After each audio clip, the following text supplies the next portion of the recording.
Welcome to Influential Entrepreneurs, bringing you interviews with elite business leaders and experts, sharing tips and strategies for elevating your business to the next level. Here's your host, Mike Saunders. Hello and welcome to this episode of Influential Entrepreneurs. This is Mike Saunders, the Authority Positioning Coach. Today we have back with us Rick Sechler, who's the founder of USA Retirement Solutions, and we'll be talking about managing healthcare costs in retirement. Rick, welcome back to the program. Hey, thanks, Mike. It's great to be with you today. I really appreciate it. You're welcome. And I think this is quite the topic. We probably ought to spend about 4 hours at a time, 3-4 days in a row, covering this big monster of a topic, which is managing healthcare costs alone is a big topic, but then how can you do it in retirement? So get us started with, where do you start with your client when you start approaching this topic? First thing we have to reach is a basic understanding that everything we're going to talk about is a maybe, except for the fact that the costs are going to be more than a person would think right away, and that they're going to go up. If I may quote a fellow certified financial planner and a peer, total lifetime healthcare costs, says Mary Beth Franklin, for a healthy 65-year-old couple are projected to exceed $360,000. Wow. That's not chump change. And the only certainty about that is it will go up over time. Wow. And I guess the question that someone might think in their mind, why do I need to plan for healthcare and retirement? Because of what you just said, because it's going to be a big chunk. We know it's going to happen. And if that's the case, man, that's a big chunk out of your retirement planning if you don't do it right. It's absolutely right. And the other thing that the other understanding we have to reach is we're going to go forward on this basis. We're going to pray for the very, very best, meaning great health, and both of you live a good long time and stay healthy right to the end. But we're going to plan for the worst, because the statistics, again, the longevity statistics are overwhelming. Just consider widowhood, whether it's male or female. The likelihood of widowhood is strongly related to age. By 85 and older, 1 in 3 men and 3 in 4 women are widowed. Check that disparity out. 3 in 4 women are widowed. If you combine that with longevity statistics, 85% of the folks who turn 100 in this country in this day and age are women. Okay? Yep. So, I've heard those kind of stats before about women are typically living longer than men. Well, if 3 out of 4 women are widowed, that's 75%. That's a big number.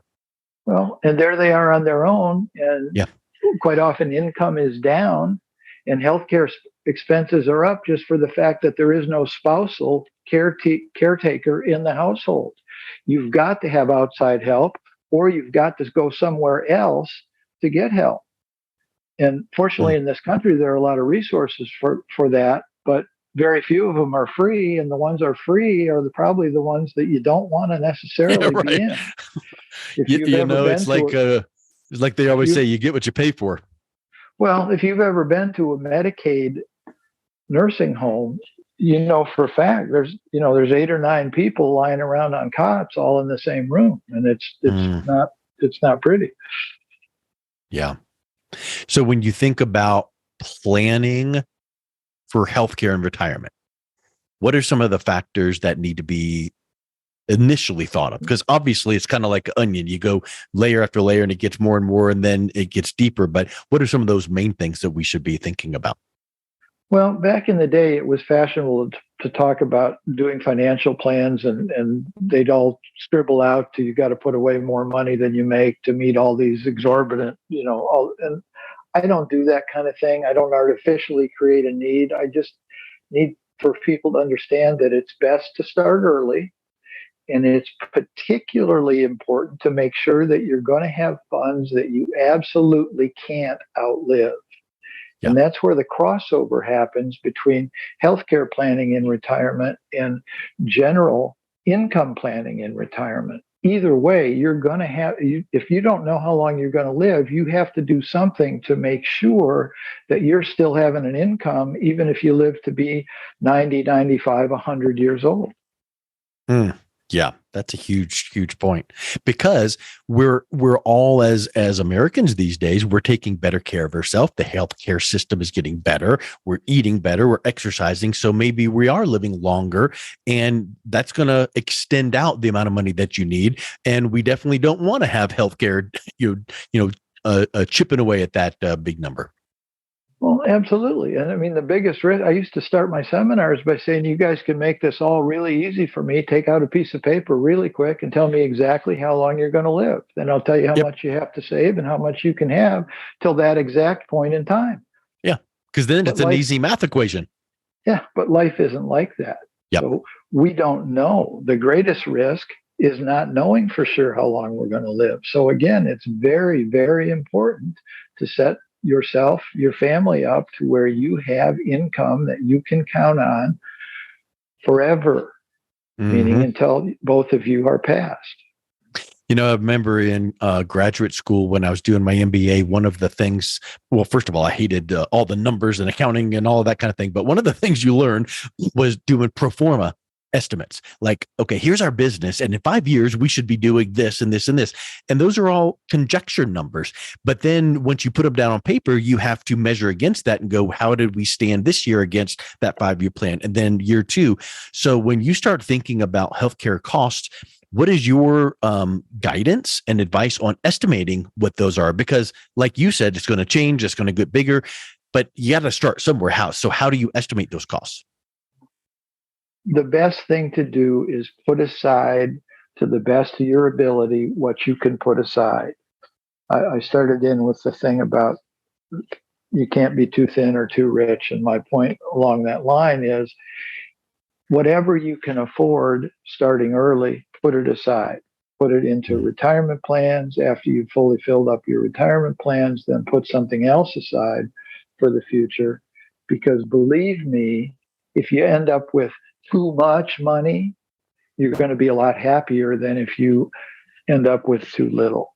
So instead of saying, well, you got to put away 12% of this and 18% of that or whatever, let's just say, sit with a planner. Let's sit down and talk. We can talk on the phone. We can talk by Zoom, but let's get together and figure out realistically within your budget and your lifestyle what you can afford to put away for the future. Yes. And then I like your point that you made a couple minutes ago, plan for the worst. Plan for that big number, plan for all of that, because then you're ready and the numbers are fitting in the box, so to speak. And then if you didn't need all of those costs, good. You got more money to do something else with. So plan for the worst and then you're good to go. That's absolutely right, Mike, because I don't know anybody that got to be 99 and said, oh, darn, I have way too much money. Yep. I don't know anybody that happens to. So the idea is to do what you can. Don't feel bad if you can't do what the person across the street claims he or she is doing. Just do the best that you can. And then the most important thing, another very important thing, let me say, is as you get nearer to the 65, 67, 70-year-old going to retire age, make sure you're not going backwards. Make sure that the money you've put away is in an investment choice where you're absolutely not going to lose your principal. You're still going to have some growth, and it will guarantee you an income that you can't outlive.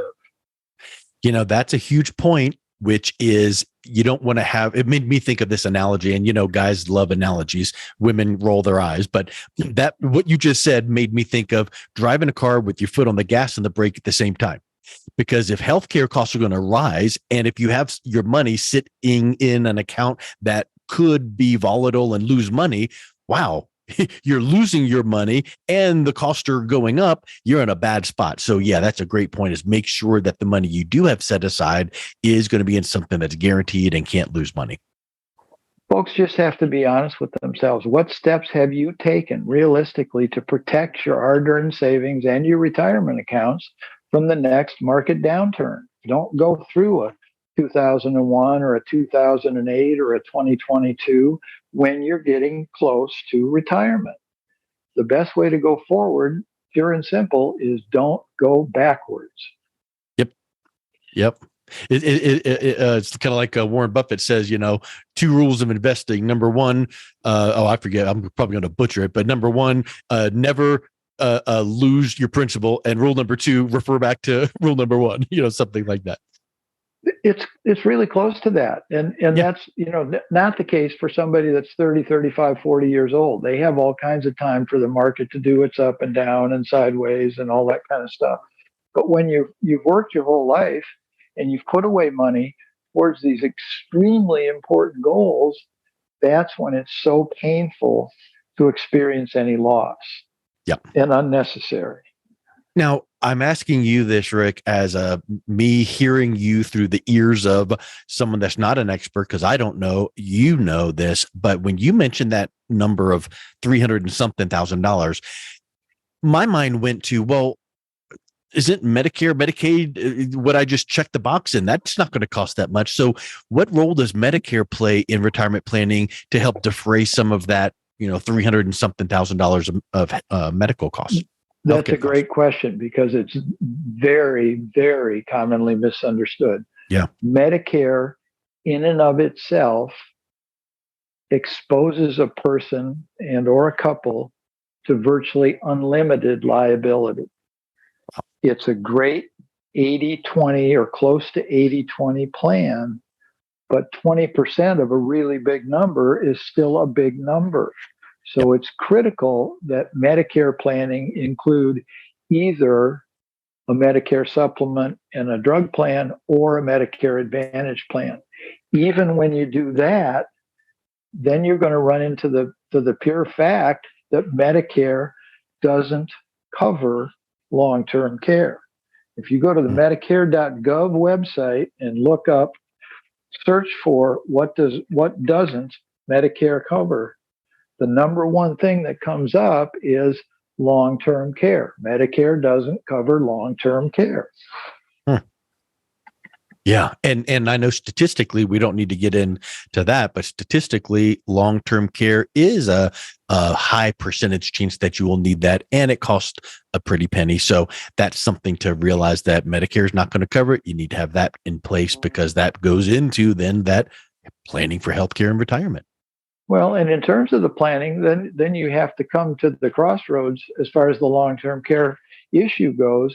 Do you want the old-fashioned kind that's like an auto insurance policy where you pay your premium, you pay your premium, you pay your premium? You could do that for 30 years. If you don't ever use it, guess what? The insurance company is going to send you a nice letter and say, thanks for being a great American. No, they're not. They're going to keep every penny you paid them, and that's just the way it goes. Or you can reposition some assets so that they're yours. They're always going to be yours. If you need them for long-term care, they're there. And if you don't need them for long-term care, they can add to the legacy, or you can use them for other things way later in life when it's clear that you're not going to need long-term care. Again, back to the point you made. Over plan, over prepare, have more than you need, because if you need it, it's there. If you don't, it's great to have those options. Well, and nobody wants another recurring monthly expense that you're not sure you're ever going to get any value out of. Yeah. Nuts. Yeah.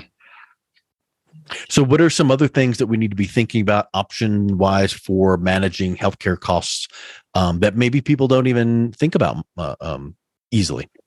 Well, I'll chime in a little bit about stay height and weight proportionate if you can, and lay off the alcohol occasionally at least, and don't, try like crazy not to become diabetic. That's one when I go and visit with people and folks that are taking heart medication and medication for diabetes, and maybe they have a kidney problem already.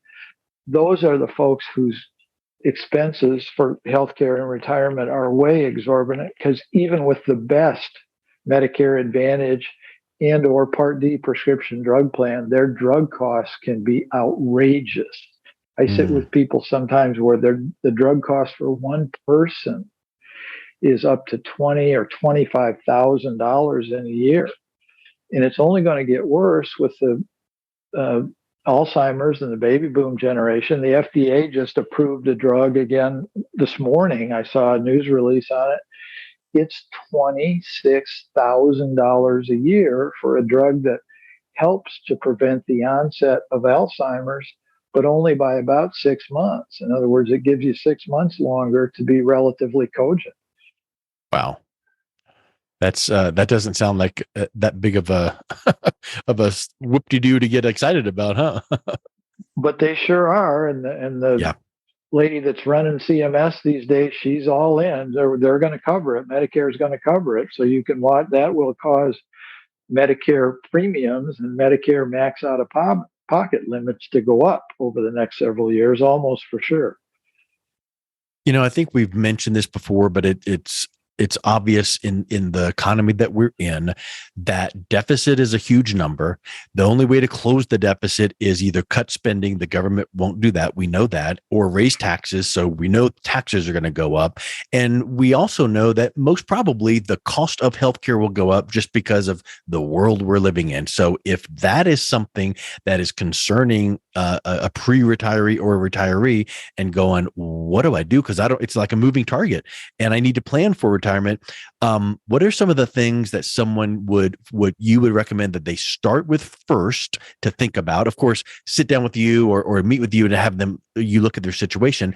But I think one of the pieces that I really resonated that you mentioned is, having your money in that protected, and you don't need to get into, specifics or what products, but just the value of peace of mind that your money is not going to ever lose value, so that you've got that fighting chance to close that gap on your healthcare plans. Talk a little bit more about that importance of just making sure that those accounts are set the right way to make sure you're not going to be losing your money and you have guaranteed returns. Great question. And the other advantage on the non-retirement money side, on the non-qualified money side, is that you can defer the taxes on that money for years and years and years.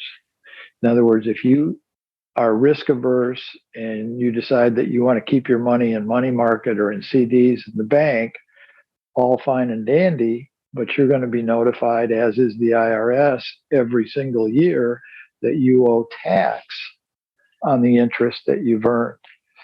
You can eliminate that and get yourself into an environment where you have triple compounding. The money you put away will earn interest, the money you would have paid taxes on will earn interest, and the interest will earn interest. That helps you hugely to get a lot closer to whatever your goal was when you started. I like when you can do one thing and get 2, 3, 4 results with one action. So when I hear you say triple, I'm like, yeah, that's what I'm talking about. Let's get something where you're getting all kinds of benefits all from one safe place. So that sounds so attractive. Well, Rick, this has been a real eye-opener for me. Thank you for coming on. If someone is interested in learning some more and reaching out and connecting with you, what's the best way that they can do that? Please call me at 321-355-8899 or text me at the same number, or email me if you'd prefer at rtscfp@gmail.com, or go to the website, all one word here, USA Retirement Solutions, no spaces, .info, USARetirementSolutions.info. Excellent. Well, Rick, thank you so much for your time today. It was a real pleasure talking with you. Mike, thanks again for having me on. You've been listening to Influential Entrepreneurs with Mike Saunders. To learn more about the resources mentioned on today's show or listen to past episodes, visit www.influentialentrepreneurssradio.com.